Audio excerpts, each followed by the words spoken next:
When discipline is freedom, the journey to true freedom. Thank you for tuning back into my podcast.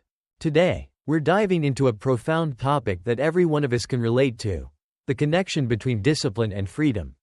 It might sound contradictory, right? Many of us think freedom is being unbound by any structure, doing whatever we want. But if we look deeper, is that really true freedom? Or is there a deeper kind of freedom that we haven't yet recognized? So, let's sit back and go through this journey of discovery together. Freedom or enslavement? Think back to a recent time when you let yourself relax and do whatever you wanted. Living freely in the short term. Maybe you woke up whenever you felt like it, ate your favorite foods, and watched your favorite shows without a second thought. Did it feel good? Relaxing? But how long did that joy last? The freedom of doing whatever we want, with no specific goals, often turns out to be false freedom. It leads us to become slaves to temporary pleasures, neglecting larger goals in life. This doesn't mean those moments of self-indulgence are wrong. We all need them. But the problem lies in letting this happen too often. If so, we're not truly living freely, we're making ourselves slaves to fleeting desires. So, what is true freedom? True freedom is not doing whatever we want. True freedom is doing what we need to move toward long-term goals. Creating a meaningful and fulfilling life rather than a momentary sense of happiness. This kind of freedom can only be achieved through self-discipline. What does this freedom look like? It's when we can manage our finances, maintain good health, and have the time to pursue our dreams. It's when we're no longer swayed by temptations or fleeting desires but know exactly what to do to reach our goals. To better understand, let's look at some specific examples. Self-discipline, the foundation of true freedom. Discipline in time management. Have you ever felt overwhelmed by a long list of tasks but achieved very little? That's a lack of discipline in organizing and allocating your time. When you're disciplined with your time, you're free to use it as you wish without worrying about a pile of unfinished work. This freedom doesn't come from sitting in front of the TV or scrolling online. It comes from completing tasks effectively and proactively. Discipline in finances. Money is an essential tool for us to pursue passions and goals. But it can also easily turn us into slaves if we lack discipline.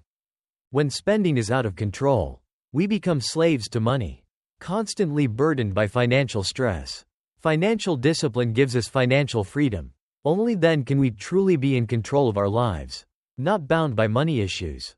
Discipline in health. Discipline in taking care of our health is also a crucial factor for achieving long-term freedom. A healthy body gives us the energy and physical freedom to do what we desire. If you choose to eat unhealthy foods every day and skip exercise, you'll soon face health problems. True freedom in health only comes when you're disciplined in caring for your body, not letting bad habits control you. Discipline in thoughts. Lastly, discipline helps us control our thoughts, overcome fears, laziness, or procrastination, and reach our dreams. So, what is self-discipline? Self-discipline isn't about forcing yourself into rigid rules. It's about the ability to adjust yourself to do what's necessary for your long-term goals. Regardless of temporary feelings, self-discipline is working even when you don't feel inspired but still making the effort to start. It's saying no to short-term cravings to achieve what you truly desire in the long term.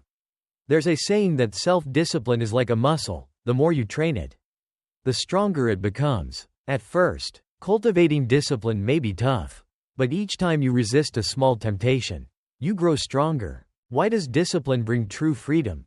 Discipline may require sacrifices and feel restrictive, but it's the only way to create a life of freedom and self-mastery.